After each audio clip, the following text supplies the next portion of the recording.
Girls hostel की आड़ में लड़कियों की सप्लाई की जाती है। इस पर जब पटना के महिला आयोग के अध्यक्ष वीना मानवी से सवाल किया गया मीडिया के थ्रू, तो वीना मानवी का क्या जवाब आता है वो आप लोग सुनिए। क्या हॉस्टल की आड़ में लड़कियां भी सप्लाई होती है? एक गैंग पटना शहर में चल रहा है जो लड़कियों का गैंग है और वो लड़कियों को ही टारगेट करके कि अरे तुम्हारे पास ये मोबाइल है, ये मोबाइल नहीं है, देखो ये ले लो।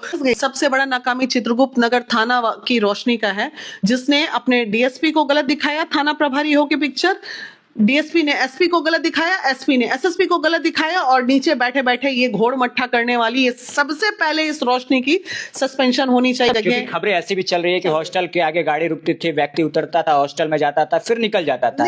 तो सबसे बड़ा सवाल उठता है कि व्यक्ति क्यों हॉस्टल में जाता था, फिर क्या करता था हॉस्टल में जाके। लग रहा है कि दोनों बेटियों को न्याय मिलेगा। वीना मानवी ने सारी गलतियां लड़कियों के ऊपर डाल दी। कह रही है कि एक लड़कियों का गैंग है जो लड़कियों को ही कहती है कि तेरे पास ये फोन है, तेरे पास इस तरह के कपड़े हैं, तो चल मैं तेरी दोस्ती करा देती हूँ। यानी वो पूरी गलती लड़कियों के ऊपर डाल दिया कि लड़कियां ही इसमें इन्वॉल्व है।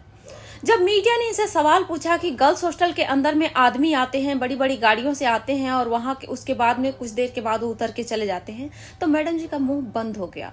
उसके बाद जो नीट स्टूडेंट की डेथ हुई है उस पर मैडम जी का कहना है कि सारे में गलत है रोशनी, जो चित्रगुप्त नगर के इंस्पेक्टर है। मतलब इन्होंने कुल मिलाकर जहां जहां इनको लगा कि लड़कियां हैं वहीं पर लड़कियों का दोष डाल दिया। जबकि नीट स्टूडेंट की डेथ के बाद में बिना पोस्टमार्टम रिपोर्ट आए ही वहां के एएसपी का कहना था कि लड़की के साथ में रेप नहीं हुआ है, बल्कि वो ओवरडोज स्लीप पिल ले रखी थी, इसकी वजह से उसकी डेथ हुई है।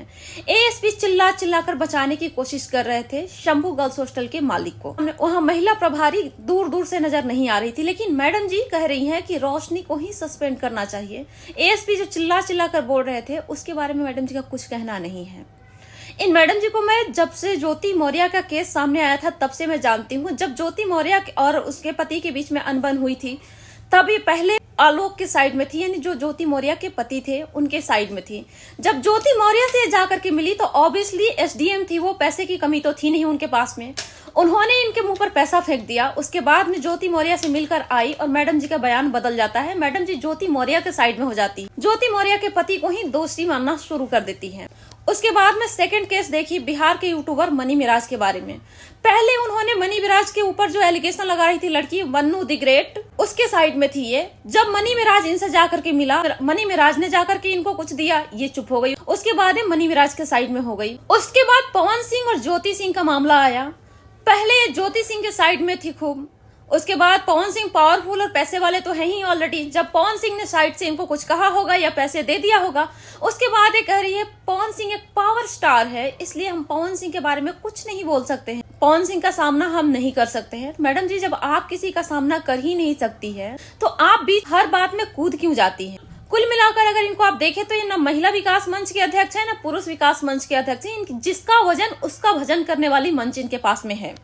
जिसके पास में मोटे पैसे होंगे उसकी ये गुणगान कर लेंगे। इनमें और थाली के बैगन में जरा सा भी डिफरेंस नहीं है, बस थाली के बैगन के पास में मुंह नहीं होता है क्योंकि वो बैगन है, इनके पास में मुंह है। पहले ये बड़े लोगों के खिलाफ में बोलती हैं, उसके बाद में जब इनको पैसा मिल जाता है तो ये चुप हो जाती हैं। जैसे कि आप लोगों ने अभी भी सुना कि किस तरह से जब आदमियों के बारे में बात होना शुरू हो गया तो ये मैडम जी चुप हो गई। जब कहा मीडिया की तरफ से सवाल किया गया कि हॉस्टल में क्या करने के लिए आदमी आते हैं, एग्जैक्टली माना कि लड़कियां गैंग से, तो लड़कियां तो बाहर लेकर के जाती है, हॉस्टल में क्या करने आदमी आते हैं? गर्ल्स हॉस्टल में आदमियों के आने का क्या मतलब बनता है? और नीट स्टूडेंट की जो डेथ हुई है वो हॉस्टल के अंदर में हुआ है। हॉस्टल के मालिक मनीष कुमार के बारे में हॉस्टल के ऑनर मनीष चंद्रवंशी के बारे में बताया जा रहा है कि वो 2020 में जहानाबाद से पटना आया था। तब वो एक चापरासी का नौकरी करता था मात्र 15,000 रुपए के सैलरी पर, और कोरोना काल में ऑक्सीजन सप्लाई का उसके हाथ में एजेंसी मिला।